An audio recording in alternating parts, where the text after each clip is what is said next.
먼저 이렇게 온라인이지만 우리 경기연회에 수많은 목사님들 만나게 돼서 진심으로 반갑고요.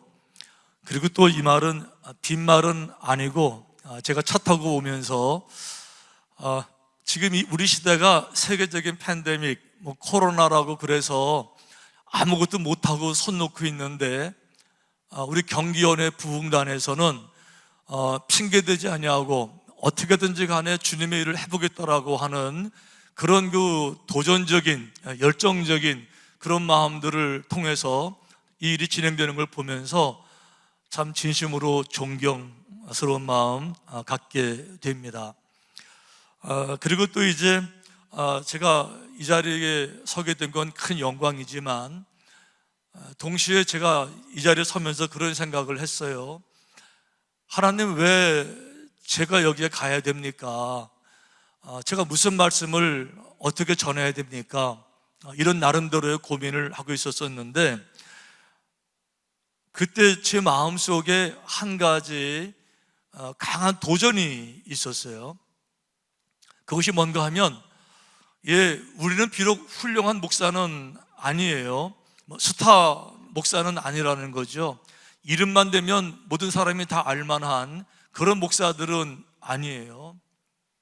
하지만 우리 마음속에서 주님을 정말 사랑하는, 내가 사나 죽으나 우리 그리스도의 영광을 위해서, 그래서 목숨을 다 드리기로 결단하고 헌신하고 안수를 받고 목사가 됐잖아요. 그러니까 이름이 중요한 것이 아니고 이 21세기에 더군다나 이런 코로나 시대, 이런 상황에서 우리가 주님의 종들로서 어떤 자세를 가지고 나가야 될까, 이런 점에서 갑자기 엘리야 생각이 났습니다. 엘리야가 그랬어요. 자기만 하나님을 정말 사랑하는 줄 알았습니다. 그래서 하나님, 나 혼자 남았습니다. 이제는요 충분히 다 했으니까, 해도 안 되는 거니까, 더 못하니까 하나님 차라리 이제 끝내시지요, 날 죽여주시지요, 그랬어요. 그랬는데 하나님께서 엘리야에게 말씀하셨어요. 무슨 소리냐? 바알에게 절하지도 않고 무릎을 꿇지도 아니한 너 같은 살아있는 생명 있는 선지자가 7,000명이나 있다 그랬어요. 중요한 것은 성경에 보니까 그 7,000명의 사람들 중에 이름이 소개된 사람은 아무도 없었어요. 다 무명이었어요. 자, 무명이니까 사람들은 누군지는 몰랐지만 하나님은요 그 7,000명의 모든 사람들을 이름으로 알고 있었고, 그 한 사람 한 사람이 어떤 상황이 돼도 믿음을 버리지 아니하고 타협하지 아니하고 절대적 믿음을 가지고요 바알에게 절대 무릎 꿇지 않고 절하지 아니하고 믿음을 지키는 사람들을 하나님이 기억하고 계셨잖아요. 그분들 생각이 났어요. 제가 여기 오면서 우리는 비록 유명하진 않지만 내 교회가 큰 교회는 아닐 수 있어요. 하지만 하나님은 7,000명의 선지자들한테 교인 수가 몇 명이었냐 이거 물어보는 것이 아니고요, 각자가 그 시대 가운데서 타협하지 아니하고 순수한 믿음을 지킨 것, 이 부분을 하나님이 귀하게 여기셨잖아요. 자, 같은 맥락에서 우리 한 분 한 분 많은 목회자 여러분들 각자의 현장에서 그런 믿음으로 함께 걸어가는 그런 동료들을 생각할 때 같이 이렇게 인사도 나누고 싶었고요, 동료회 드리고 싶었고요, 말씀을 전하면서 저 자신 다시 한번 믿음을 좀 새롭게 하기를 원했던 거예요. 자, 저는 이 시간에 우리 대한민국을 생각하면서, 민족을 생각하면서, 또 세계 교회를 생각하면서 제사장 나라의 꿈, 이런 제목으로 좀 말씀을 나누기를 원해요. 자, 제사장 나라라고 이야기를 하게 되면 좀 생뚱맞을 수 있지만 성경에는 제사장 나라라는 단어가 직접 나오기도 하고요, 그리고 이제 기독교 영성가들이 말하는 것은 인류 역사에 제사장 나라가 두 개가 있다, 이렇게 얘기를 해요. 한 나라는 이스라엘입니다. 자, 제사장이라는 직분이 뭔가 하면 하나님과 백성 사이에 중보자 역할을 하는 것, 이게 제사장인데, 제사장을 개인적으로 본 것이 아니고 제사장 나라라는 개념으로 성경이 이야기를 했어요. 첫 번째 제사장은 인류 역사 가운데서 창조주 하나님께서 우리 전 세계 모든 인류 가운데서 당신을 계시하시는, 그리고 계시하실 때 사용한 민족, 바로 이스라엘 민족들이 제사장 나라 역할을 감당했던 거지요. 그리고 이제 주님이 오셨었는데 아시는 것처럼 이스라엘 백성들은 주님을 십자가에 못 박고 영접하지 아니했죠. 그래서 로마서에 의하게 되면 그들이 이제는 쫓겨나게 되는 것이고요, 복음이 열방으로 가게 되는 것이고, 이스라엘 백성들은 마지막 때에 다시 돌아오는 것으로 예언되어져 있어요. 그러면 이 마지막 시대에 전 세계를 구원할 열매를 맺는 그런 점에서 제사장 나라는 어디일까라고 보니까 현대 우리 가운데 일어나는 현실적인 상황도 마찬가지고, 또 기도하는 영성가들을 의하게 되면 대한민국이 전 세계의 모든 민족을 추수하는 일에 마지막으로 쓰임받는 제사장 나라가 될 것이다, 이런 진단들을 얼마나 많이 하는지 몰라요. 아마 여러분 아시겠지만 하와이 코나의 YM 예수전도단의 총재 로렌 커닝햄 목사님이 계시잖아요. 이분은 한 30년 전부터 이런 얘기 하고 다니셨어요. 그분이 기도하면서 받은 응답, 예언하시면서 아직 한국이 가난했을 때, 그때 뭐라고 말씀하셨는가 하면, 앞으로 전 세계의 모든 인류의 구원은 대한민국 사람들이 일어나서 전 세계를 구원할 것이다. 그것만 이런 예언한 것이 아니고요, 수많은 영성가들이 그런 예언들을 우리 한국 교회에 쏟아 부었습니다. 그런데 감사하게도요, 그런 모든 예언들이 현실이 됐어요. 우리 엑스폴로 74 여의도 광장에 100만 명, 200만 명씩 모여서 어떤 기도했죠? 하나님, 우리 민족을 부흥시켜 주시고 우리 민족이 전 세계의 모든 민족을 구원하는 일에 책임지는 그런 복된 민족이 되게 주옵소서. 우리 통성으로 그런 기도 엄청 했는데 정말 그런 일들이 우리 역사 가운데서 일어나게 되는 거예요. 제가 이런 부분들을 사실적으로 설명을 드리기 원하는데, 자, 우선 우리 한국은요, 지난 100년 사이에 인류 역사에 없는 두 가지 놀라운 기적을 일으킨 나라입니다. 첫째는 우리 경제적 부흥이 전 세계적으로 큰 이슈가 될 만큼 한국은 경제적으로 놀라운 축복을 받은 그런 나라예요. 여러분 아시지만 전 세계 많은 교과서에 The Miracle of Han River, 한강의 기적, 이런 타이틀로 한국 경제 성장을 소개한 교과서에 있는 거 알고 계시지요? 아시는 것처럼 우리 한국은 6.25 끝나고 나서 정말 가난했습니다. 제 어릴 때 얘기예요. 전 세계 당시 150개 나라 중에서 꼴찌에서 네 번째로 가난한 나라, 정말 먹을 게 없었고요, 입을 게 없었고 외국의 원조 없이는 살 수 없는 이런 나라가 대한민국이었어요. 그랬는데요, 이 6.25 끝나고 나서 얼마 안 됐는데 30년, 40년 지나가면서 지금은 전 세계 모든 200개 나라 중에서 경제 탑 10에 이르는 완전한 경제 대국이 된 거예요. 물론 가난한 나라가 잘 살 수도 있어요. 하지만 그건 많은 시간이 필요한 거죠. 미국도 유럽에서 건너온 사람들이, 청교도들이 와서 초창기에는 정말 힘들고 어려웠죠. 미국이라는 거대한 나라를 만들기까지 300여 년의 시간이 필요했던 겁니다. 하지만 한국은 경제적으로 전 세계에서 꼴찌에서 네 번째 나라가 탑 10에 이르는 이 기간이 고작 30년, 40년. 어떤 분들은 그래서 이것을 수직 상승이라고 표현해요. 풍선을 가지고 물속에 들어가서 탁 놓을 것 같으면 수직으로 막 올라오듯이 경제가 급성장한 겁니다. 우리 어렸을 때는요, 아니 뭐 썩 어린 것도 아닙니다. 청년 때만 해도요, 뭐 일제, 뭐 소니, 뭐 이런 거, 파나소닉 이런 거 세계 제일 좋은 브랜드였었는데요. 지금은 전 세계 공항에 가는 곳마다 우리 대한민국 샘성, LG TV 쫙 깔려 있잖아요. 이게 국력이라고 하는 거죠. 어마어마한 축복인 겁니다.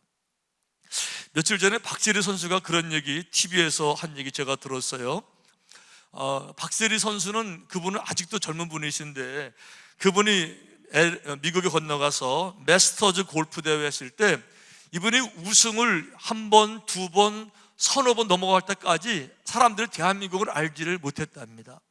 자, 마스터즈 골프는요, 전 세계에서 다 모이는 거거든요. 선수들의 그 나라 국기가 그 골프장에 다 이렇게 게시가 되는 것 당연한 건데 서너 번 우승할 때까지 대한민국 국기는 거기에 개항도 안 됐다는 거잖아요. 그 사람들이 물어봤다 그래요. 어느 나라 선수냐고. 그래서 한국, 코리아 그러면요, 그런 나라가 어디 있냐고. 그래서 설명해 주게 되면 이렇게 물었다 그럽니다. 그 나라에도 골프장 있어? 이게 대한민국의 경제 당시 현실이었는데 30년 채 안 됐는데 지금 탑 10. 여러분 이걸 우연이라고 보세요? 저는 절대로 우연이 아니라고 봅니다. 왜 그런가 하면요, 우리는 가난이 정말 지긋지긋했어요. 목숨 걸고 예수 믿었고요. 전 세계, 전국에 뭐 도시, 농촌, 어촌, 산골 할 거 없이 동네마다 교회가 들어섰고 교회에서 새벽 종을 치면서 사람들 새벽 기도에 불러냈습니다. 그리고 전 세계에 없는 새벽 기도, 부르짖어 기도하는 교회가 우리 한국 교회에 있었어요. 그리고 자식들에게 밥은 못 해줘도요 11조 먼저 주님께 드렸고요, 삼천리 방방곡곡에서 기도하지 않는 그런 교회가 없었습니다. 저는 우리 모든 민족들이, 믿음의 조상들이요 정말 목숨을 걸고 기도한 이 믿음의 응답으로서 우리 대한민국이 이 놀라운 축복을 받은 것 확실합니다. 분명히 그런 줄로 믿습니다. 어쨌든 놀라운 것은 우리 대한민국은 놀라운 경제 성장을 이루었어요. 두 번째는 대한민국은 2000년 기독교 역사 가운데서 어느 나라도 이루지 못한 기독교의 강국, 선교 역사가 100년 좀 넘었지만 어떤 나라보다도요 복음이 가장 활발하게 정말 불타오르는 2000년 역사에 이런 나라가 없잖아요. 자, 세계를 모를 때는 저희들이 모든 세계가 다 이렇게 기독교가 전파되면서 붕된 줄 아는데요, 그렇지 않지요. 일본만 해도 우리나라보다 기독교가 한 400년 먼저 들어갔지만 거기는 아직도 1%가 안 되는 거예요. 뭐 캄보디아, 라오스 이런 나라들도요 200년, 300년 전에 기독교가 다 들어갔지만 아직도 거기 선교 국가잖아요. 우리 한국은 한때 25%가 기독교인이었습니다. 자, 25%요 4명이 모이면 1명은 기독교인이라는 겁니다. 그러니까 아빠, 엄마, 아들, 딸 모이면요 1명은 기독교인이에요. 한 가정에 1명씩은 기독교인이라는 거죠. 이런 세계 역사가 없는 거였습니다. 더 중요한 거요, 우리 한국 민족은요 참 놀라운 섭리인데 단일 민족으로서 전 세계에 가장 많이 퍼져 있는 나라가 우리 한국입니다. 중국도 아니고요, 미국도 아니고 일본도 아닙니다. 우리 한국이 단일 민족으로 전 세계에 한 200개 나라 중에서 178개국, 한 180개국 나라에 우리 한국 사람들은 다 들어가 있는 거예요. 해외 나가 사는 사람들이요 750만 명이 나가 살고 있고요, 그것도 세계 4대 강대국이 있잖아요. 미국, 러시아, 일본, 중국, 세계 4대 강국의 자국민을 80만 명 이상씩 보내서 살고 있는 나라가 우리 대한민국이에요. 중국에도 우리 교포들 뭐 거기 아시잖아요. 조선족 연변 아시잖아요. 80만 훨씬 넘고요. 일본도 훨씬 넘고요. 미국은 200만 명 가 있고요. 러시아에도 우리 고려인 80만 명 훨씬 이상 되는 사람들이, 한국 사람들이 세계 4대 강국에 80만 명 이상 가서 살고 있는 거예요. 자, 더 중요한 거, 전 세계에 퍼져 있는 그 200개 나라 중에서 자국말로 그 나라에 가 있지만 다른 나라지만 뭐 러시아, 일본, 미국, 뭐 싱가포르, 브라질 다른 나라지만 그 나라에서 자국어 한국말로 예배드리는 교회가 5,500개가 넘습니다. 어마어마한 통계예요. 그리고 현재 한국 선교사가 한 3만 명쯤 해외 나가 있는데요. 자, 전 세계 나라를 200개 정도로 볼 것 같으면, 그러면 평균 한 나라마다 150명 이상씩 선교사가 해외에 다 나가 있다는 뜻이에요. 모든 나라마다 평균 150명 이상의 선교사를 보내는 나라, 전 세계에 한 나라도 없습니다. 오직 대한민국만 그런 거예요. 자, 그러니까 이렇게 볼 때 정말 기도하는 사람들의 예언이 맞는 것 같아요. 하나님께서 이스라엘 백성들을 통해서는 당신을 계시하시는 제사장 민족 삼으셨지만, 마지막 시대에는 한국 사람들을 통해서 전 세계 민족을 구원하는 우리 대한민국을 제사장 국가로 세우시는 것 너무너무 확신한 것 같습니다. 자, 우리 이스라엘 나라가 초창기 제사장 국가로 정착되는 중요한 사건이 이제 성경에 나와요. 출애굽 19장 사건입니다. 이스라엘 백성들이 애굽을 탈출해서 이제 가나안 가기 전에 광야를 지나가면서 시내산 앞을 통과하는데 하나님이 일단 스탑 시키셨어요. All stop. 그래서 걸음을 멈추고, 그리고 장막을 다 내려서 장막을 다 피게 하셨어요. 전진 안 시키셨어요. 그리고는 놀라운 일들을 행하시는 건데, 하나님의 백성들에게 이렇게 말씀하셨어요. 내가 애굽 사람에게 어떻게 행하였음과 내가 어떻게 독수리 날개로 너희를 업어 내게로 인도하였음을 너희가 보았느니라. 애굽에서 하나님께서 독수리 날개로 이스라엘 백성들 한 200만 명이 넘는 어마어마한 백성들 독수리 날개로 업어서 날랐다는 거죠. 중요한 거는요, 백성들은 독수리 구경도 못했어요. 그런데 200만 명을 태울 만한 그런 독수리도 없어요. 그럼에도 불구하고 하나님은 독수리 날개로 그들을 업어서 날랐다고 말씀하세요. 이게 믿음의 눈으로 보이면 보이는 겁니다. 무슨 뜻이겠습니까? 너희들 힘이 아니었다는 거죠. 너희들 능력이 아니었다는 거죠. 하나님께서 하셨다는 거죠. 대한민국이 똑같은 것 같아요. 대한민국이 이 짧은 수직 상승하는 경제적인 놀라운 축복을 이루는 거 우연 아니고요. 전 세계 선교사를 이렇게 많이 보내는 건 우연이 아니고 하나님이 계획하셔서 하실 때 충분히 가능한 줄로 믿습니다. 그러시면서 이렇게 말씀하셨어요. 세계가 다 내게 속하였나니 너희가 내 말을 잘 듣고 내 언약을 지키면 너희는 모든 민족 중에서 내 소유가 되겠고, 중요한 건 이겁니다. 하나님의 말씀을 정말 잘 듣고 그 계약을 지키면 모든 민족 중에 하나님의 소유, 이게 바로 선택된 민족, 선민 사상이라는 거잖아요. 그러니까 그 약속을 하신 겁니다. 내 말씀대로 철저하게 지킬 것 같으면. 자, 그리고 이렇게 말씀하셨어요. 출애굽 19장 6절에 너희가 내게 대하여 제사장 나라가 되며 거룩한 백성이 되리라. 자, 여기서 이 제사장 개념이 한 퍼스널리 개인적 제사장이 아니고 이 나라 차원에서 나라 차원의 제사장 나라가 따로 있는 것을 정확히 말씀하신 거예요. 그러니까 이스라엘 나라 백성들이 제사장 나라가 될 텐데 너는 이 말을 이스라엘 자손에게 가서 전하라는 거죠. 이래가지고 모세가 시내산에서 내려옵니다. 그리고 이제 백성들에게 전하는 겁니다.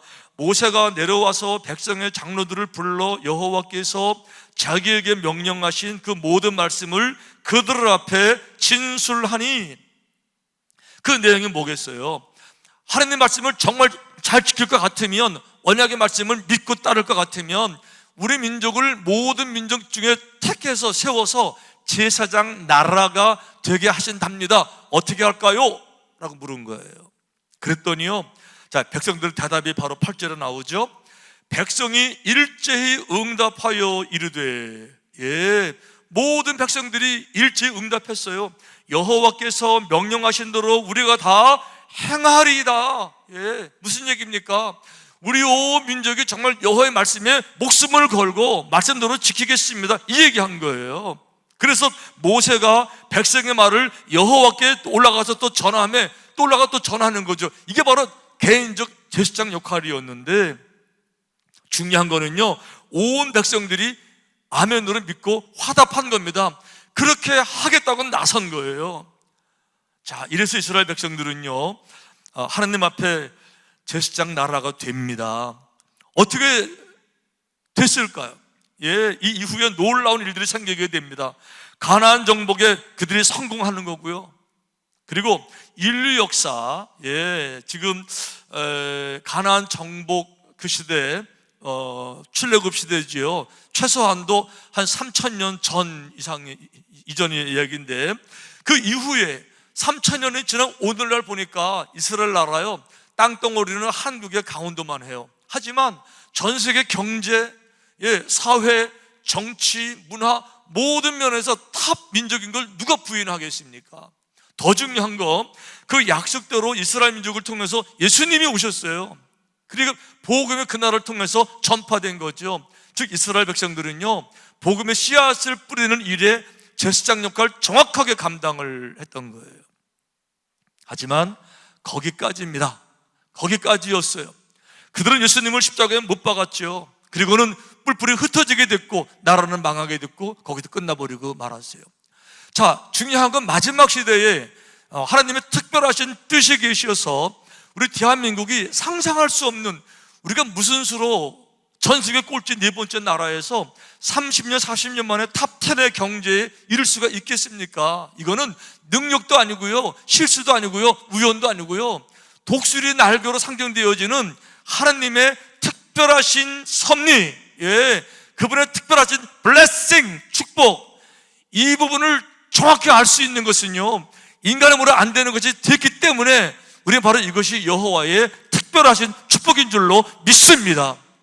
그래서 정말로 깨어있고, 예, 역사를 바라보는 이런 사람들은요, 우리 대한민국 기독교, 예, 우리 특히 영적 지도자 특별한 사명을 안 느낄래야 안 느낄 수가 없는 겁니다. 안타까운 것은 전 세계 기독교는 참 어려운 시기를 맞고 있어요. 아시는 것처럼 유럽의 많은 기독교가 이미 다 몰락이 됐습니다. 큰 교회들 스케이트장으로 팔리고요, 식당으로 혹은 쇼핑몰로 팔려 나간다는 거 아시잖아요. 미국도 별반 다르지 않아요. 그런데 자, 이런 말씀을 왜 드리는가 하게 되면, 우리 대한민국이 지금 굉장히 중요한 위치에 서 있는데, 우리 대한민국의 기독교인들이 분별력을 가지면 우리 대한민국은 물론이러니와 미국, 유럽 할 거 없이 마지막 시대의 기독교를 다시 회복하는 데 우리가 충분히 쓰임받을 수 있기 때문에 오늘 제가 이런 말씀을 드리게 되는 겁니다. 자, 왜 그런가 하면, 오늘날 아주 중요한 이슈 하나가 뭔가 하면 소위 말하면 차별금지법이라는 거예요. 차별금지법 다 아시죠? 차별금지법의 그 이름은 포괄적 차별금지법이라고 하는 겁니다. 이 포괄적 차별금지법, 그리고 초현실주의, 이 포스트 마더니즘, 이런 것들이 현대 유럽, 미국, 전 세계 기독교를 얼마나 약화시키는지를 몰라요. 이게 여기에 우리 지도자들이 눈을 떠야 됩니다. 자, 차별금지법 얘기를 좀 해볼게요. 포괄적 차별금지법은 한국이 만든 게 아닙니다. 포괄적 차별금지법은 유엔이 만든 겁니다. 반기문 사무총장 이전부터 유엔이 만든 건데요, 유엔은 그럴 수도 있어요. 왜 그런가 하면 유엔은 유나이티드 네이션스입니다. 모든 나라의 연합이에요. 모든 나라 연합의 평화가 그들이 가장 중요하게 생각하는 이슈잖아요. 그러니까 모든 나라, 모든 민족이 싸우지 않고 평화하게 살아가는 것, 그 방법이 무엇일까 하는 가운데 싸우는 이유를 찾아냈습니다. 싸우는 이유는 뭔가 하면 자기들을 양보해야 되는데, 자기들 걸 양보하지 않냐고 절대적 가치를 부여해서 절대적 가치들끼리 상충이 되다 보니까 전쟁이 나잖아요. 예를 들면 종교도 마찬가지죠. 종교, 우리 21세기 전쟁은 대부분 종교 전쟁이잖아요. 기독교와 이슬람의 전쟁, 기독교와 힌두교, 지금도 뭐 파키스탄, 인도 얼마나 많이 있습니까? 또 이슬람 안에서도요, 뭐 수아파, 시아파, 수니파, 얼마나 많은 공격 싸움 전쟁이 있어요. 다 종교의 이름으로, 진리의 이름으로 이렇게 하는 거잖아요. 그러니까 포스트 마더니즘, 다원주의, 원리가 하나가 아니다. 원리가 다양하니까 우리 것만 옳다고 말하지 말고 상대방을 인정하자. 이게 이제 유엔의 생각인데, 여기서 포괄적 차별금지법이 만들어진 거예요. 그러니까 모든 걸 차별하지 말고 서로 상대방을 인정하자. 이렇게 해서 유엔이 만든 포괄적 차별금지법에서 차별을 금지하는 것 23개 조항 이런 겁니다. 성별, 성, 정체성, 장애, 신체 조건, 병력, 외모, 나이, 출신 국가, 출신 민족, 인종, 피부색, 언어, 출신 지역, 혼인 여부, 성 지향성, 임신 출산, 가족 형태, 가족 상황, 종교, 사상, 정치적 의견, 범죄 전력, 보호 처분, 학력, 사회적 신분, 이런 모든 영역에서 차별을 금지하자, 이렇게 나온 거예요. 그러니까 차별을 금지한다, 모든 걸 존중한다. 겉으로 말하면요, 완전히 기독교 정신이에요. 차별을 금지하는 겁니다. 아니, 오히려 기독교는요, 차별 금지 정도가 아니고 약한 자들을 보호한 이런 편에 서 있었잖아요. 그러니까 유럽에서 깨어있던 나라들이, 우리 기독교 국가들, 주로 유럽 나라들이에요. 유럽의 소위 선진국 기독교 문화에서 이건 기독교 정신이다, 이렇게 말을 해서 유럽에서 이 차별금지법을 환영하고 바로 그 통과시켜 버린 거죠. 그러면서 미국도 마찬가지입니다. 그러니까 전 세계 200여 개 나라 중에서 현재 차별금지법이 통과된 나라들이요, 한 30개, 40개쯤 되는데 대부분 유럽의 선진국가들이에요. 중요한 거는 뭔가 하면 차별금지법이라고 하는 데서 차별하면 안 되는 게 정말 있어요. 성별, 장애, 무슨 병력, 인종, 이런 거 차별하면 안 되는 거지요. 한데 뭐가 들어갔느냐? 거기 이런 게 들어가 있는 거예요. 성 정체성, 성 지향성, 이런 게 들어가 있는 거죠. 소위 말하는 동성애라는 거죠. 동성애도 인정하고 그들을 비판하지 말고 법으로 보호하자, 이렇게 되는 거예요. 그런데 그 부분을 놓치고 전체적으로 보면서 그저 그 차별 금지한다, 이래가지고 허락을 하고 났더니 어떤 결과가 됐습니까? 유럽과 기독교에서 기독교가 무너지는 결정적 역할을 거기서 하게 된 거예요. 자, 좀 더 말씀을 드리겠는데, 이 차별금지법이 생겨지게 되면 어떻게 되는가 하면, 보세요. 성경에는, 성경 말씀은 하나님의 말씀이고요, 성경 말씀은 절대적인 진리잖아요. 모든 성경은 하나님의 감동으로 된 것으로 교훈하고 책망하고 바르게 하고 의로 교육하기에 유익하다라고 그랬고요, 하나님 말씀은 1.1획도 땅에 떨어지지 않는다 그랬는데, 차별금지법을 통과시키고 나니까 동성애에 대한 책망을 못하는 거예요. 비판을 못하는 거예요. 비판을 못하는 것이 아니라 성경에서 동성애를 언급하는 것들이 잘못 언급된 거라고 재해석이 되는 거예요. 그러니까 더 이상 성경은 절대적 말씀이 아니고 모든 시대에 따라서 달라질 수 있는 문화적 산물로 성경 말씀이 전락되니까 절대적 하나님에 대한 신앙이 무너지는 거죠. 왜 성경이 진리죠? 왜 절대적 진리죠? 절대라는 말은 두 가지가 맞을 때만 절대란 말을 쓸 수가 있어요. 자, 시간과 공간에 구애를 받지 않냐고 모두 타당하게 입증될 때 절대란 말을 쓰는 겁니다. 시간, 태초 전부터 마지막 때까지 어느 시대든지 간에 변함이 없어야 진리가 되는 거예요. 공간, 대한민국, 미국, 아프리카, 스웨덴, 어디든지 간에 똑같이 적용이 돼야 절대적 진리가 되는데, 이미 성경은 절대적 진리가 아니라는 거죠. 왜요? 동성연애에 대한 것은 진리가 아니고 이거는 인간의 문화가 잘못 거기 기재된 거다. 자, 성경 전체에서 모든 말씀이 귀한 말씀인데 동성애에 대한 말씀만 잘못된 거다, 이렇게 받아들일까요? 아니죠. 동성애 하나로 시작해서 모든 성경이 재해석되면서 말씀의 권위가 땅에 떨어지게 되는 거죠. 하나님을 절대적 하나님이라고 고백할 수가 없는 거지요. 성경 말씀을 절대적 진리라고 고백할 수가 없는 건데 어떻게 만들어졌어요? 차별금지법으로 해서 모든 사람에게 상식이 돼버린 거예요. 결과 어떻게 됐습니까? 유럽 기독교 무너지고요, 미국 기독교 무너지고요, 이제 한국까지 왔습니다. 한국에 해마다 상정되는데 계속 막아왔는데 올해 또 문제가 되는 겁니다. 올해 막을 수 있을 거예요. 앞으로도 문제가 될 겁니다. 중요한 건 마지막까지 이걸 막아내야 됩니다. 한국의 기독교인들이 어떤 상식이라든지 그 시대 문화라든지 환경, 철학, 유행 이런 것 때문에 넘어가는 것이 아니라 하나님 말씀을 절대적 진리를 붙잡아서 한국 사회를 믿음으로 지켜내는 거예요. 그래서 기독교 정신을 가지고 말씀의 절대성을 지켜내는 거죠. 그리고 말씀을 지켜내는 영성을 가지고 역수출해야 되는 거죠. 이 믿음을 다시 유럽에다가 전파시켜야 되고요.